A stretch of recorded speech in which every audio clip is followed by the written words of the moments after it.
Yeah, especially being a teenager. I want to say he was still a teenager when he actually got that big contract, and that's probably the reason why he blew through the check and bought those cars. And I know back in the day when he was drafted, it was still like MTV cribs where you wanted to stun on the next person as far as like the cars, the crib, and for sure he got caught up in that lifestyle, but then was quickly able to realize, hey, this is not going to be the best for my financial future. Yeah. And I've seen some reports or interviews, I should say, where the bank actually called him and said, "Hey, you're actually in the negative Negative, because you spent all your money," yeah. and you never want to get that call, and it kind of puts you into realization of like, oh shit, I'm going on the wrong path, and he was Yeah. able to catch it real early in his career, and pretty much get the guidance that he needed to, and to make sure that everything was safe.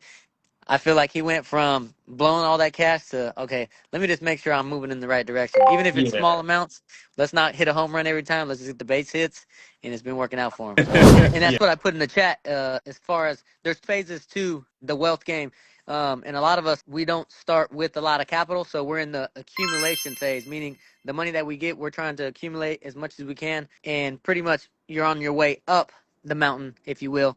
And on the preservation side, you want to make sure that you're not ascending that mountain rapidly. And that's where you want to make sure that you able to have those safer returns or safer investments, if you will. Make sure that your money lasts your lifetime. You're able to live a comfortable retirement or lifestyle, if you will, because not everybody needs to retire, but be able to live your certain lifestyle, what you imagine it, and hopefully able to preserve that wealth well enough to actually hand it off to the next generation and lead them to a better start than you had.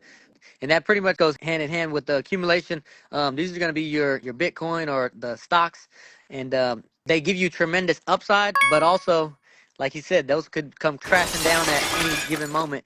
And you got to know what phase of your financial journey you're on, whether you're still trying to accumulate, and if you're willing to take the big risk, but also take a larger downside. You got to know what is the potential return for some of these investments, as well as what is the downside risk of a major loss, and what does that look like with the amount of capital that you're working with, as opposed to, like you said, bonds and annuities and stuff like that.